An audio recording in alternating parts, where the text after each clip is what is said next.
Just kidding. Well, welcome to our Ask the Joes and Cale webinar today. We're very happy to be able to talk to you.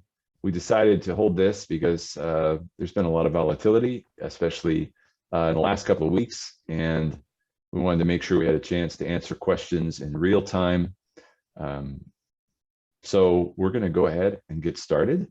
If you have any questions, you can send them to jlowryjr@lowryandlowry.com. I probably should put a graphic or something somewhere, make that easier. But it was in the email invitation, jlowryjr@lowryandlowry.com. I'll be happy to answer those questions during the course of our discussion. We did receive a few before, and why don't we start with one that is probably the most current from a news standpoint, and that is this. GDP contracted in the first quarter of 2022. What does this mean? Are we going into a recession? Your thoughts, gentlemen? Are you nodding yes, Cale? I mean, I think there's a possibility, yes, but the economy so far has been very strong. Consumer spending's way up. There's still a lot of pent-up demand. There's just really a big issue with getting products and things that we need. And so that is kind of what's being reflected in that GDP number. It probably wouldn't be negative if the shelves were full and everybody could get what they're trying to spend their money on. Right. Senior, what about you? Any thoughts on that question? I just think there's a significant amount of cash on the sidelines, so that at some point will be deployed, and so that foretells the possibility that a recession would be a little further out. So, yeah, a lot of the commentary about the news focused on the fact that consumer spending was up by several percentage points, but that the increase in consumer prices had an offsetting effect in that growth. We also had a much higher level of import versus export activity, which that trade imbalance is a reduction, serves as a reduction in the GDP of the United States. So our feeling, at least, is that it's not, there was already a forecast for slower growth. The initial projection, I think by Dow Jones, was 1% coming into this. So it wasn't expected to be a huge year or a huge quarter from a growth standpoint. So not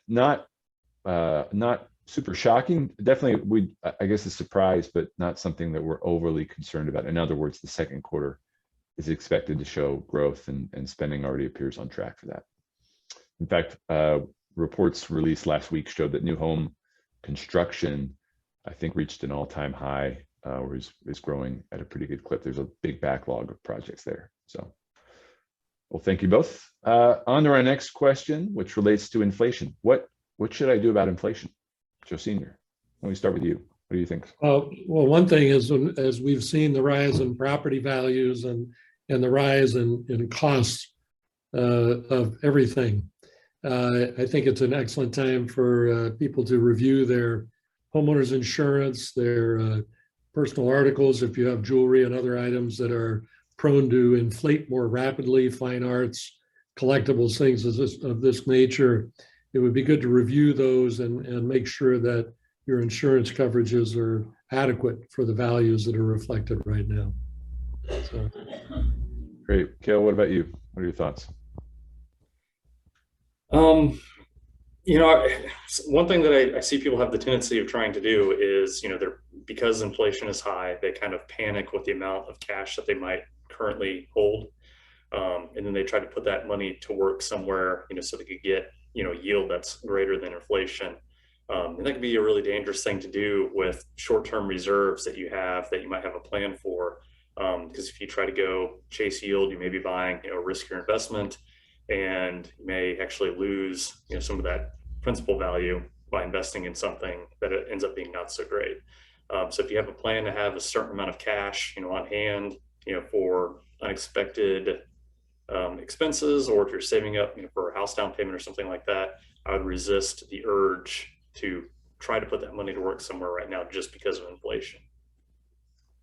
Excellent. Yeah, I would definitely agree with both your sentiments. And something I wanted to share, we often refer to the Independent Market Observer. It's a blog run by the investment folks at Commonwealth, our partner, and they had a chart on a post about inflation. This post was published on April the 21st on the blog.commonwealth.com/independent market observer. But it looked at components of inflation, and looking at Europe and other advanced economies, you can see that most of the growth in inflation there was due to energy and food. But in the United States, a significant percentage of the inflation we've seen is in that other category. So that's going to include housing, vehicles. Pandemic has certainly had an impact on the increase, plus the significant amount of additional liquidity in the economy. It's just a lot of people have cash and they're willing to use that cash to pay higher prices for all kinds of assets, including homes and vehicles. So I think your points are very good ones, gentlemen, about what we should do to deal with inflation. Now, in a kind of a related topic, what is the outlook for bonds? What do we think things look like moving forward? Cale, what do you think? It's really hard to say for certain. Rates have not increased dramatically yet, but a lot of that future movement has been priced into the bond market. So that's why there's been, quite a sell-off. Just from my personal opinion, I think it'd be quite difficult for there to be a dramatic continued sell-off from here, because it's already, the bond market's already looking forward to future rate increases that the Federal Reserve might do. So at this point, I think it might be difficult for them to sell off too much more, although there could be a little more price action, but I wouldn't anticipate it to be significant. Senior, any thoughts from you on the bond market? Well, not on the market specifically, but as to where our clients are invested. Most of our clients are invested in open-ended mutual funds, and some of those funds are bond funds. And so those accounts or those funds are actively managed. And in most cases, in many cases, the average maturities have been pared down for some time now in anticipation of an eventual rise in interest rates. So by virtue of the fact that open-ended funds typically have a continual inflow of new money, it gives them the opportunity to average in to a rising market and therefore create a more favorable hybrid yield. For our clients that are invested in individual bonds, much of that which is managed by independent managers, they're using a laddering approach. And so in effect, as Cale mentioned, we want to resist the temptation to chase yields, just like in the stock market, we want to resist the temptation to chase returns. And so better to go for a more sure, a better average return over the long haul than to try and hit a home run and then come up short, betting on the spike. So. Great, thank you. And yeah, I think you both make excellent points. And a lot of in the near term, there's a lot of movement that happens. People are worried about how quickly is the Fed going to move? Is it going to be 25 basis points or 75? Whatever and it seems like it's much less important to focus on the speed of the move or how dramatic the moves are, and more where the Fed is going to end up. And if they maintain their current focus to get back to a pre-pandemic level of interest rates, then I think Cale's point that those rate increases are likely priced into the market is a really good one. So just continuing to follow a prudent approach and use good management definitely makes a lot of sense. All right, kind of an interesting question, especially in light of the news that came out today. But prior to the GDP release, we've gotten a question: why is the market going down if the economy is growing? So I think we would think that the economy is continuing to grow, notwithstanding the decline in the first quarter. Most estimates think that growth has resumed. So we're gonna act as if that's the case, and kind of answer this question from that standpoint. So why is the market moving down if the economy is growing? Who wants to take that one? Well, one thing is investor fear. The media is generally one of the biggest enemies to prudent investing, and so whatever we choose to consume from a media point of view, or the average investor, we have a lot of so many investors who are invested in a large amount of their assets are in 401k plans, and there's a phenomena that's been referred to as the water cooler effect, where employees gather around the water cooler, or used to, and they have these conversations about, hey, what are you doing? What should I do? And then it becomes not a stampede, but it's a reactive environment instead of a proactive environment. And so a lot of the action is simply people selling off in anticipation of a worse scenario than what we have currently. And then, of course, it's the pendulum effect is what we're seeing right now. So it's kind of that distinction between trading and longer term investing. Right. There's definitely individuals who try to take advantage of moment to moment news or movement in the market, but for longer term investors, a lot of this is noise that maybe it shouldn't be ignored, but doesn't have a significant impact on their personal program. In other words, over time, as earnings continue to improve, long-term investors will benefit from that. And here we see the separation, right, between the economy and the markets, which often move either in different levels or even sometimes in different directions. The market will often improve before it's clear the economy is improving after a recession, or the market will sometimes turn negative before it's clear that we're going into recession. So, Cale, anything you want to add on that question? Yeah, I mean, it also kind of depends on how you're measuring the market. Mm-hmm. There's so much demand pull forward for tech during the pandemic. Tech did really well as a major COVID beneficiary. Mm-hmm. I don't have the exact numbers in front of me, but tech represented about 30% of the S&P 500, where a few years ago it was only about 22% or so. So tech really grew and moved the market forward. And now that some of that demand has eased up a little bit as everything goes back to normal, you're seeing some sell off with some of those tech names. So that's kind of weighing down the market a little bit. So if you look at the energy sector, for example, that's actually up 40% year to date. Consumer staples and utilities, they're up, I think, 5% or so.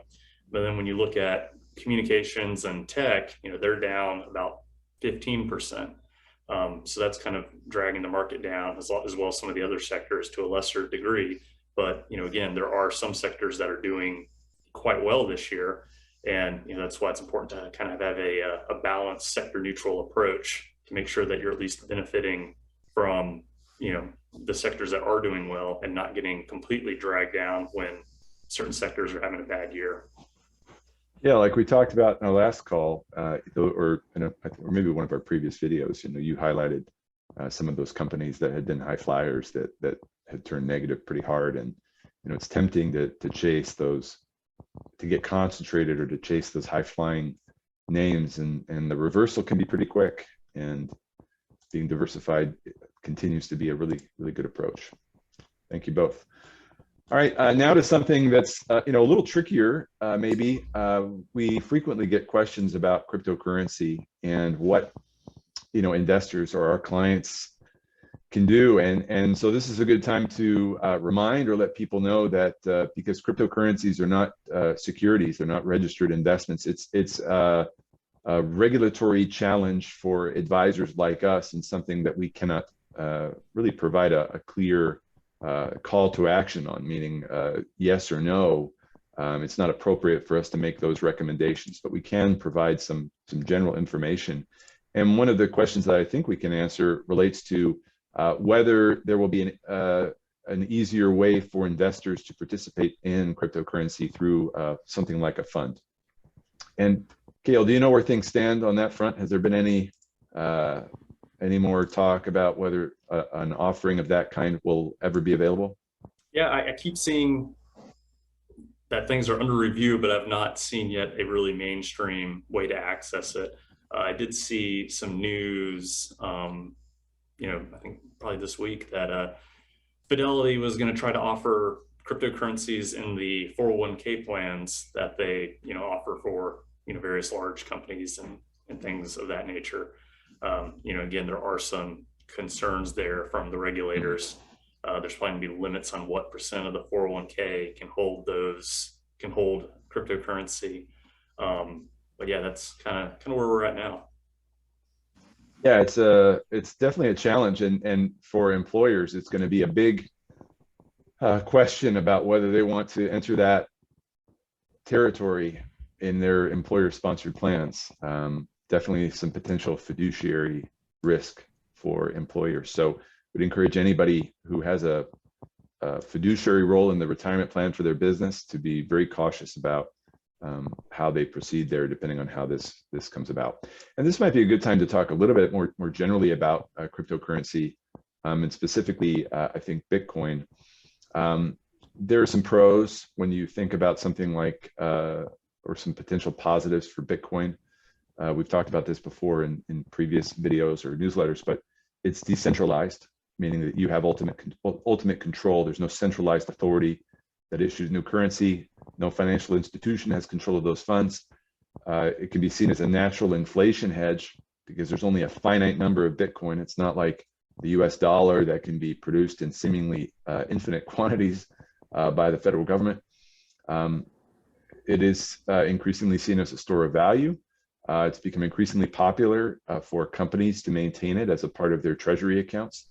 It's considered an alternative to dollar-based assets. So some people see it as a way to reduce some of the risk of the devaluation of the dollar because of the increased money supply that we continue to see. And it has increasing institutional support, like Cale mentioned. There is the potential for it to be included in other areas. There's definitely some drawbacks to consider as well. As an intangible asset, it's something that is a little bit harder to value. It is possible to find a floor value for Bitcoin based on the cost, the network expenditure of creating or mining a coin. But it's hard to find the intrinsic value of an asset that isn't backed by a government and doesn't produce any cash flow independently. So now you can say the same thing about gold, but there's a lot of history with gold that doesn't exist with Bitcoin. There is a concern about the manipulation of cryptocurrencies. That's something that is kind of an ongoing issue.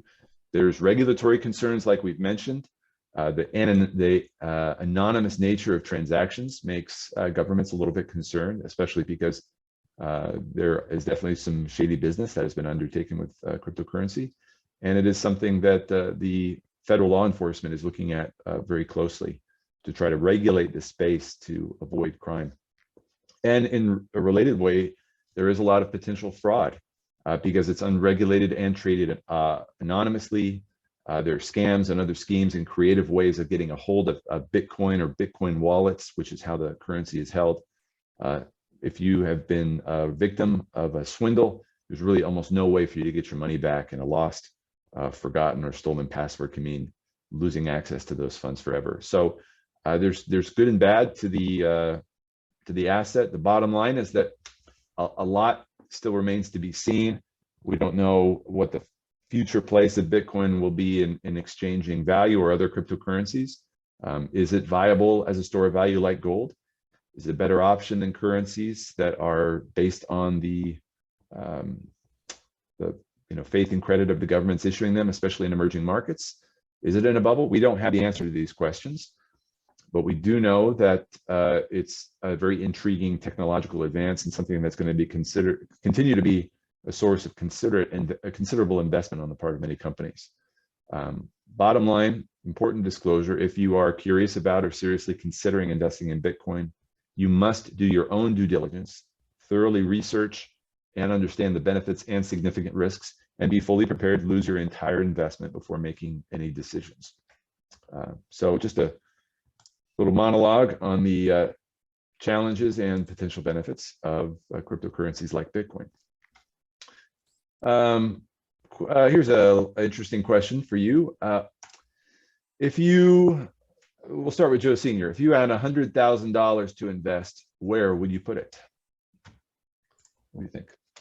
Well, I would begin averaging into the market right now, and depending on a person's tolerance level, I would consider maybe cutting it in fifths, putting a fifth to work now, a fifth next month, and so forth. Average in over the next 5 months, and take advantage of the lower prices. And we've never been advocates of timing the market per se, jumping in, jumping out, guessing, here and there.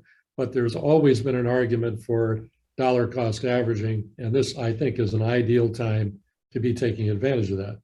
If a person is, feels like it's not going to go any lower, they can be more aggressive. But I think there's definitely an argument to average in. And then I would do that unless, again, the risk tolerance, and the investment objective is different from this. Average into a well-balanced, high-quality, biased portfolio. So, what about you, Cale? I'd probably put it all in coal futures right now. This is not a recommendation to buy or sell coal futures. Yeah, no, I'm kidding. It's hard to disagree with what Joe Sr. said at all, really. That's kind of how I would do it. It would really depend on what your personal situation is and what your plans are with that money. If it's long-term money, like really long-term, over 10 years, mathematically speaking, the odds would be in your favor to just put it all to work at once, as long as it's in a diversified manner, using historical, pretext for that. That being said, you would feel a little rough if the market took, another 10 or 20% dive down right after you invested those funds.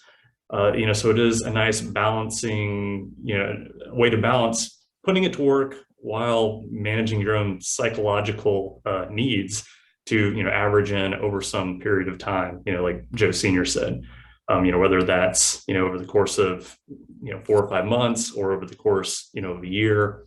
That way you're kind of averaging your cost basis. And that way if the market does go down, you're averaging down. And then if the market is going up, well, at least you got a little bit in, early as well. So, but again, that really only works if you're doing it in a diversified manner. If you're trying to pick, 1 or 2 stocks, they're in the same sector, or they're not, stocks are necessarily going to, exist 10 years from now, then you could really get yourself into trouble. But as long as it's in a diversified way, spread across many different securities and different sectors, averaging in is probably the way to go. Yeah, I think you both hit on an important point. And there's to a lot of what we do, there's a mathematical piece, and then there's a kind of psychological piece or behavioral piece. And to your point, Cale, I think most studies show that it doesn't matter that much the particular, if you do it all at once or if you average in, but it's very hard for people to commit to that, especially given the volatility we've seen. So that practice of averaging in, as Joe Sr. suggested, is usually a really achievable way to get money working and to allow you to filter out some of the current noise or fears that often are an issue during a time like this. Thank you both. I think that was very helpful. If I can interject here, I remember, listening to Peter Lynch, who was the legendary manager of the Fidelity Magellan Fund for many years. And this was at least 20, 25 years ago that I heard him. But he said that, when we invest, the tendency for some people is to invest based on what they think their lifetime is. And as opposed to looking at the life expectancy of their capital.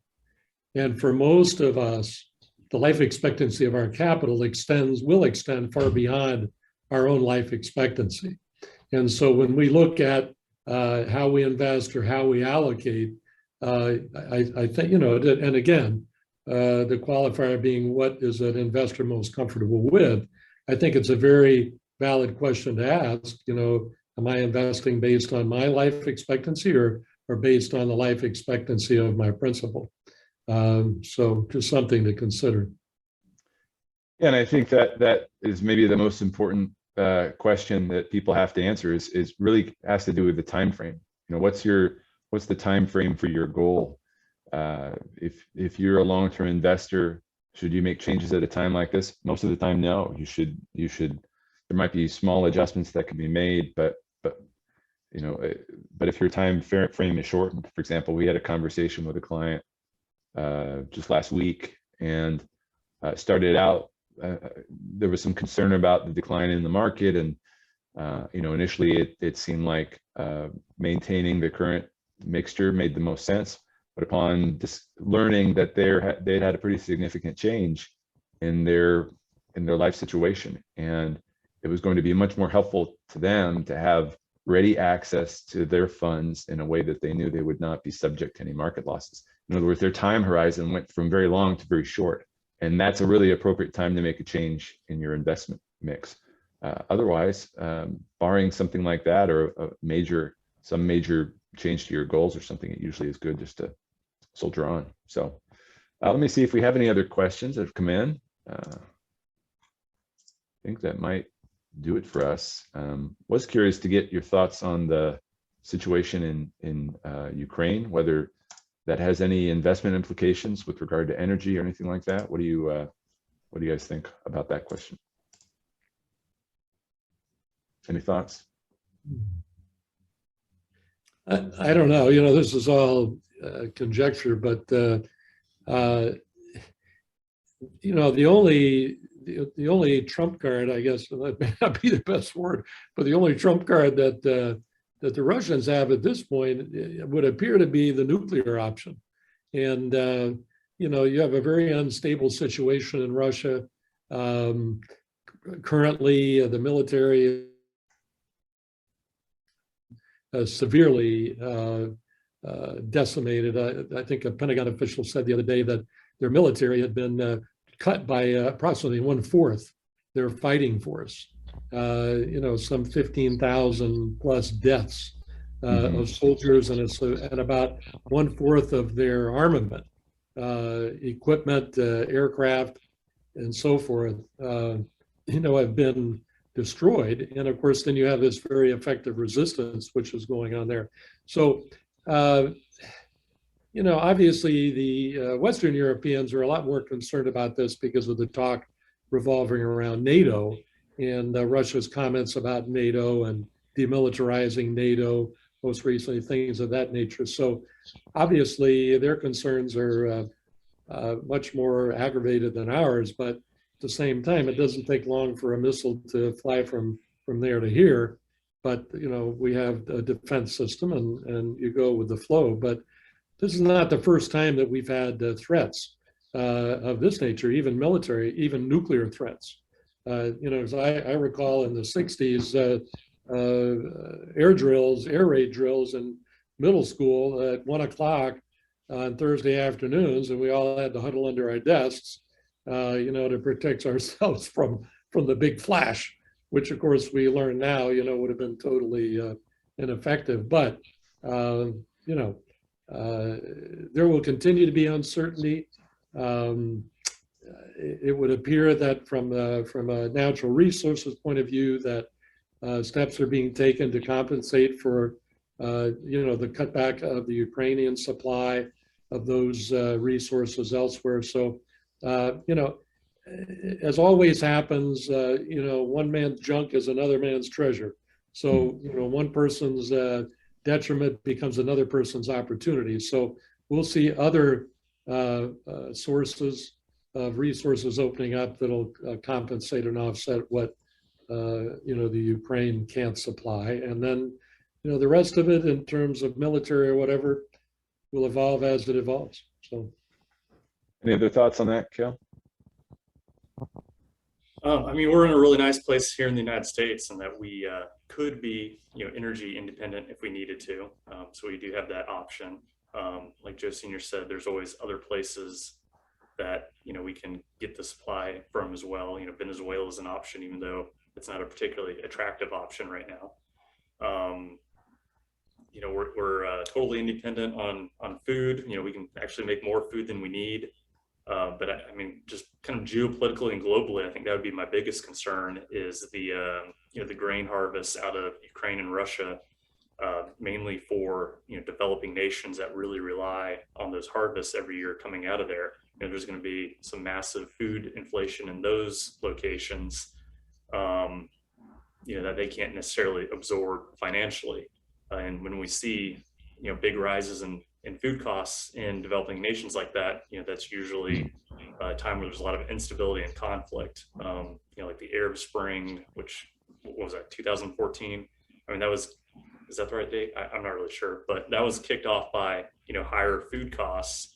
And I do worry that there could be some instability in those regions, again here in the somewhat near future. Well, we continue to be very fortunate here in the United States, and I think you both made excellent points on that front. I've not received any other questions, so I think we'll wrap it up. Thank you both for joining us, and thank you everyone who watched, and anyone who might be watching at a later date. We know finding a time to tune in is sometimes challenging, and so we hope this has been helpful and appreciate your trust and confidence. Just a reminder that anything we've discussed here is not intended to be a solicitation to buy, sell, or hold any security or investment product. Please consult your financial advisor or advisors, whichever way these gents are on your screen. And anyway, we again appreciate your trust and confidence and are happy to answer any questions you might have. Have a good one. Thank you, everybody.